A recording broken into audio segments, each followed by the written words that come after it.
सरस्वतीं व्यासं ततो जयमुदीरये नष्टप्रायेषु अभद्रेषु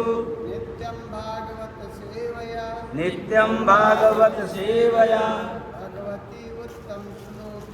भगवती उत्तम श्लोके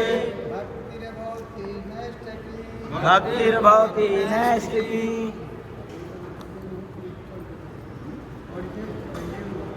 कर दीजिए साथ में। ओम अज्ञानतिमिरान्धस्य ज्ञानाञ्जनशलाकया चक्षुरुन्मिलितं येन तस्मै श्रीगुरुवे नमः। श्रीचैतन्यमनोभीष्टं स्थापितं येन भूतले स्वयं रूपः कदा मह्यं ददाति स्वदान्तिकं वन्देऽहं श्रीगुरुन् वैष्णवांश्च श्रीरूपं सागरजातं सगररघुनाथामितं तं सजीवं साद्वैतं सावधूतं परिजनसहितं कृष्णचैतन्यदेवं श्रीराधाकृष्णपादान् सगरललिता श्रीविशाखान्वितांश्च हे कृष्णकरुणा सिन्धु दीनबन्धु जगत्पते गोपेश गोपिकान्त राधाकान्त नमस्तुते। तप्तकाञ्चन गौराङ्गनी श्रीराधे वृन्दावनेश्वरी विश्वानुसुते देवी प्रणमामि हरिप्रिये। वाञ्छाकल्पतरुभ्यश्च कृपा सिन्धु एव च पतितानां पावनेभ्यो वैष्णवेभ्यो नमो नमः। जय श्री कृष्ण चैतन्य प्रभु नित्यानंद श्री अद्वैत गदाधर श्रीवासादि गौर भक्तवृंद। हरे कृष्णा कृष्णा कृष्णा हरे हरे हरे राम राम राम हरे हरे। हरे कृष्णा कृष्णा कृष्णा हरे हरे हरे राम राम राम हरे हरे। हरे कृष्णा कृष्णा कृष्णा हरे हरे हरे राम राम हरे हरे। मेरे पीछे बोलिए जरा शब्द यम यम यम यम वापि स्मरन् भावं त्यजति अन्ते कलेवरं तं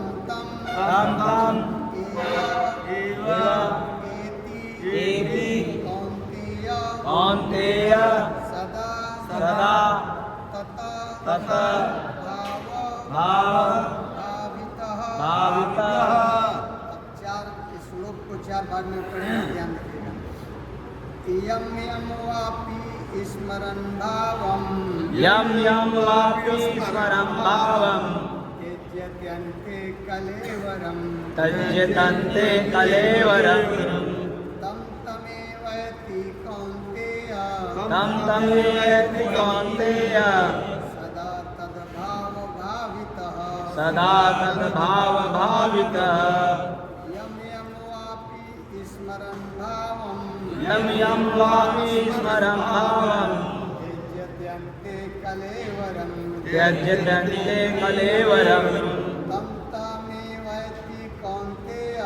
तं तमेवैति कौन्तेय सदा तद्भावभावितः।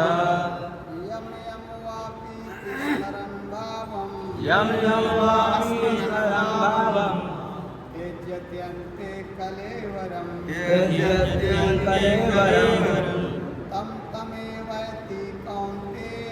तं तमेवैति कौन्तेय सदा तद्भावभावितः। यम यम वा स्मरन् भावं यम वापि स्मरन् भावं त्यज्यन्ते कलेवरं त्यज्यन्ते कलेवरं तं तमेवैति कौन्तेय कौन्तेय सदा तद्भावभावितः। तद्भाव भावितः सदा तद्भाव भावितः वापि स्मरन् भावं यं यं वापि स्मरन् भावं यस्यन्ते कलेवरं त्यजत्यन्ते कलेवरं तं तमेवैति कौन्तेय तं तमेवैति कौन्तेय सदा तद्भाव भावितः सदा तद्भावभावितः यं यं वापि स्मरन् भावं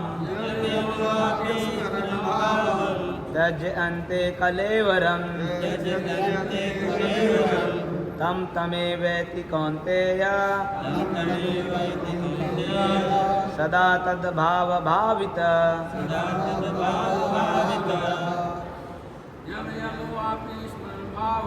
यं यं वापि स्मरन् भावं त्यजन्ते कलेवरं तं तमेवैति कौन्तेय सदा तद्भावभावितः यं यं वापि स्मरन् भावं त्यजन्ते कलेवरं तं तमेवैति कौन्तेय सदा तद्भावभावितः यं यं वापि स्मरन् भावं त्यजत्यन्ते कलेवरं त्यजन्ते कलेवरं तं तमेवैति कौन्तेय सदा तद्भावभावितः सदा तद्भावभावितः यं यं वापि स्मरन् भावं यं यं वापि स्मरन् भावं त्यजन्ते कलेवरं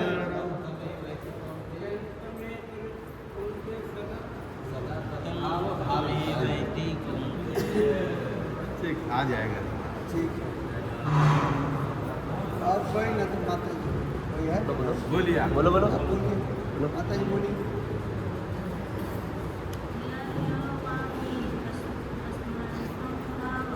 यं यं वापि स्मरन् भावं त्यजन्ते कलेवरं तं तमेवैति कौन्तेय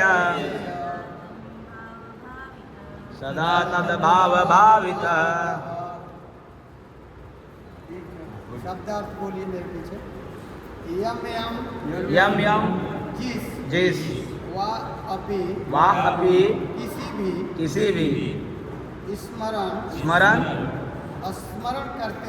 स्मरण करते हुए भावम स्वभाव को त्यज्यति त्यज्यति परित्याग करता है अन्ते अंत में कलेवरम शरीर को तम तम वैसा ही एव निश्चय ही एति प्राप्त करता है कौन्तेय हे कुंती पुत्र सदा सदैव तत् उस भाव भावितः स्मरण करता हो। अब अनुवाद है, हे कुंती पुत्र, शरीर त्यागते समय मनुष्य जिस भाव का स्मरण करता है वह उस भाव को निश्चित रूप से प्राप्त होता है। अभी पढ़िए तात्पर्य पढ़िए प्रभु, अब पढ़िए तात्पर्य श्री प्रभुपाद जी द्वारा। हरे कृष्ण। जरा जोर से बोलिएगा, डिटेल एकदम पढ़िए। यहाँ पर मृत्यु के समय अपना स्वभाव बदलने की विधि का वर्णन है। जो व्यक्ति अंत समय कृष्ण का चिंतन करते हुए शरीर त्यागता है उसे परमेश्वर का दिव्य स्वभाव प्राप्त होता है। किंतु यह सत्य नहीं है कि यदि कोई मृत्यु के समय कृष्ण के अतिरिक्त और कुछ सोचता है तो उसे भी दिव्य अवस्था प्राप्त होती है। हमें इस बात पर विशेष ध्यान देना चाहिए। तो फिर कोई मन की सही अवस्था में किस प्रकार मरे? महापुरुष होते हुए भी महाराज भरत ने मृत्यु के समय एक हिरण का चिंतन किया। अतः अगले जीवन में हिरण के शरीर में उनका देहांतरण हुआ। यद्यपि हिरण के रूप में उन्हें अपने विगत कर्मों की स्मृति थी, किंतु उन्हें पशु शरीर धारण करना ही पड़ा। निसंदेह मनुष्य के जीवन भर के विचार संचित होकर मृत्यु के समय उसके विचार को प्रभावित करते हैं। अतः इस जीवन से उसका अगला जीवन बनता है। अगर कोई इस जीवन में सतोगुणी होता है और निरंतर कृष्ण का चिंतन करता है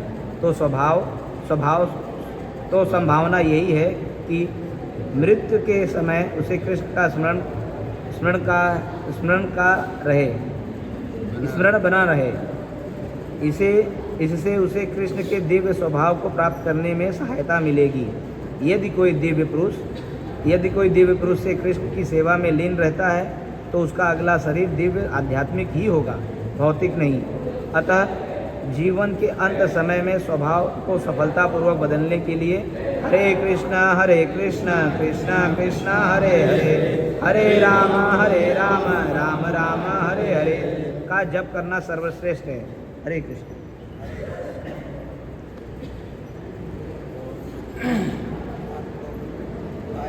ये भगवत गीता है। भगवत गीता 8वां अध्याय, इस अध्याय का नाम है भगवत प्राप्ति। जरूरी है। इसमें भगवान कहते हैं कि कड़क बोला। हाँ ठीक है, बोलता हूँ।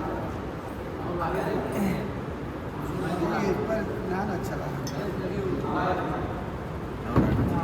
ठीक है, अरे बोलेंगे, कड़क बोलेंगे तो अभी सुन लिया।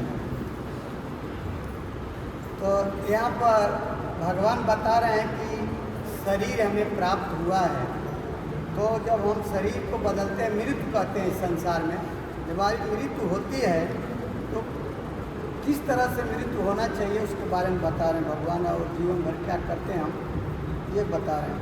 तो मृत्यु के समय अपना स्वभाव बदलने की विधि को बता रहे हैं भगवान। तो मान लीजिए कि यदि हम जीवन भर भक्ति नहीं किया, अपना भौतिक कार्य में हम लोग रहते हैं, तो हमारा जब ये शरीर छूटेगा तो भौतिक ही विचार आएगा उसमें।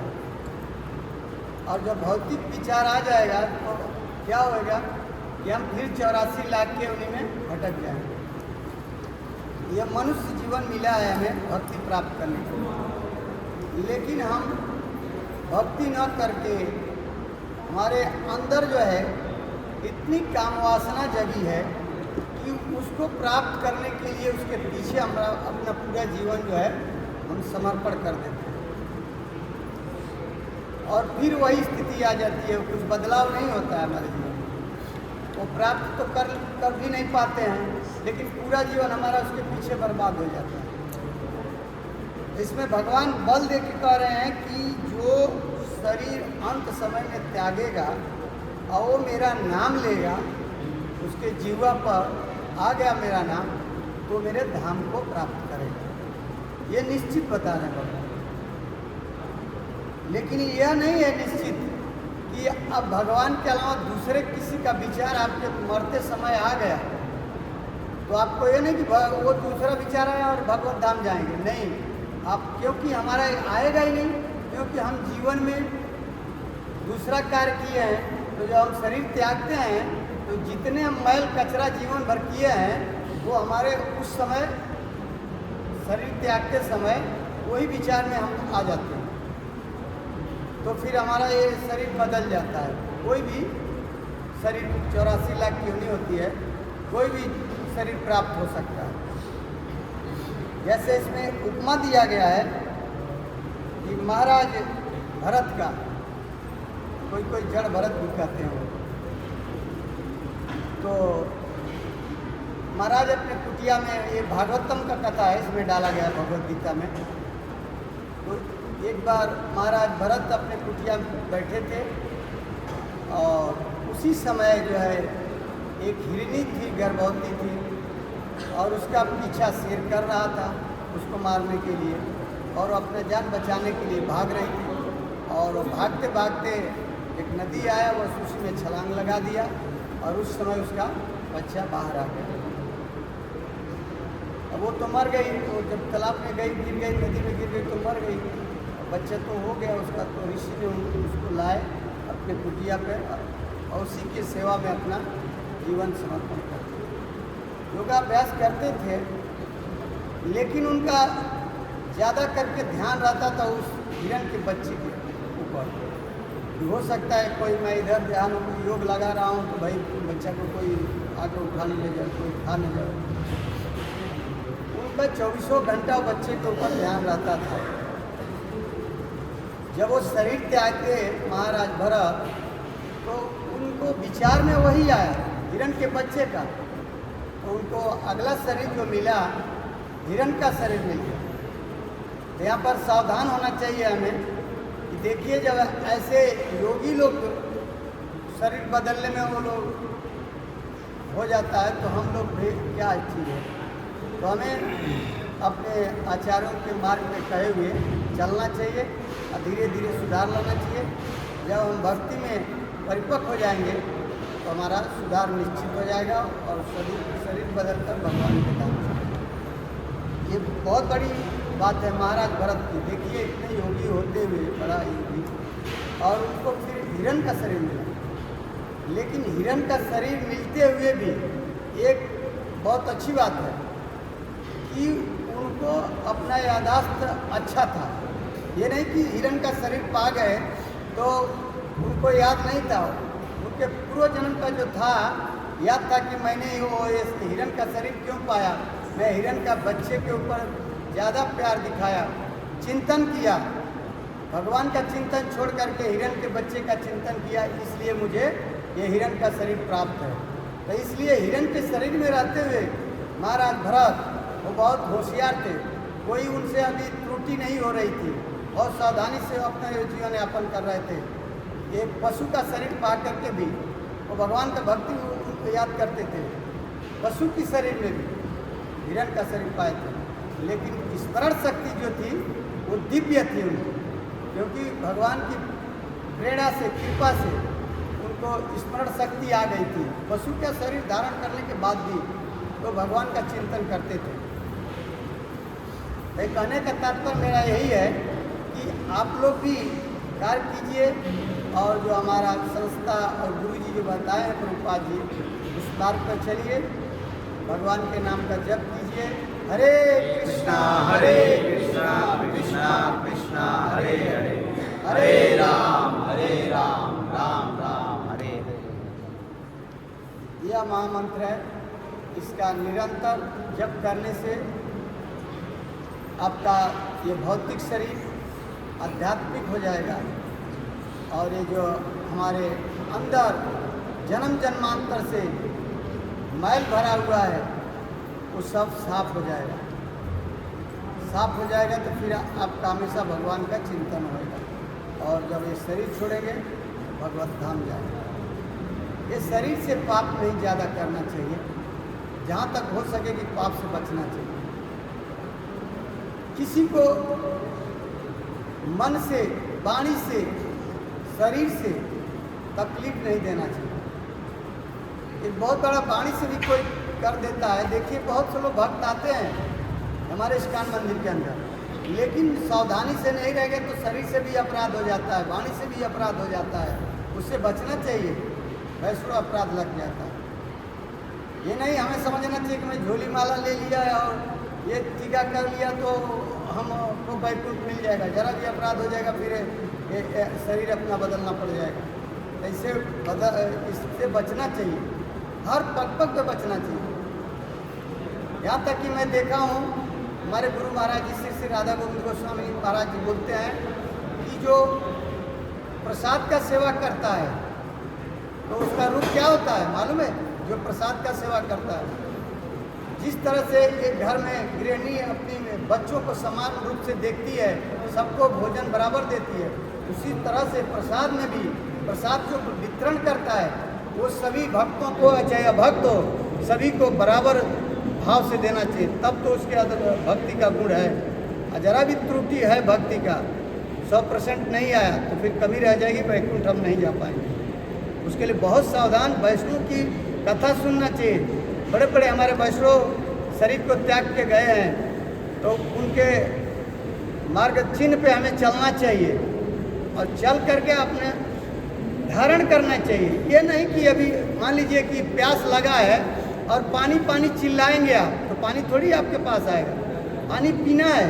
खाली हमारे आचार्य जी बता कर चले गए और उनको अपने जीवन में हम धारण नहीं करेंगे तो कभी हमको भक्ति प्राप्त नहीं होगी। तो यह है तात्पर्य। तो इससे हम आप लोगों को सावधान करता हूँ कि जितनी भी आपके अंदर भक्ति है, इस शरीर से पाप करना आप लोग बचिए और भगवान के शुद्ध नाम का जप कीजिए। भले ही नहीं 16 माला होता है, कोई थोड़ा ही जिसका होता है, लेकिन शुद्धता से माला कीजिए। शुद्ध नाम होना चाहिए। ये नहीं कि हरे कृष्णा के करने के बाद हरे कृष्णा कृष्णा कृष्णा कृष्णा करते जल्दी जल्दी करने से कितना हो जाता है, तो ये अपराध हो जाता है। तो हमें महाराज भरत के ऊपर से सीखना चाहिए कि उन्हें थोड़ा सा गलती किए और उनको फिर से शरीर हिरण का मिलना चाहिए। तो जब हम अपना समय गंवा कर आते हैं तो यहाँ सीखने के लिए आते हैं, तो अपना पूरा जीवन और मन शरीर कुछ समय के लिए भगवान में लगा देना चाहिए।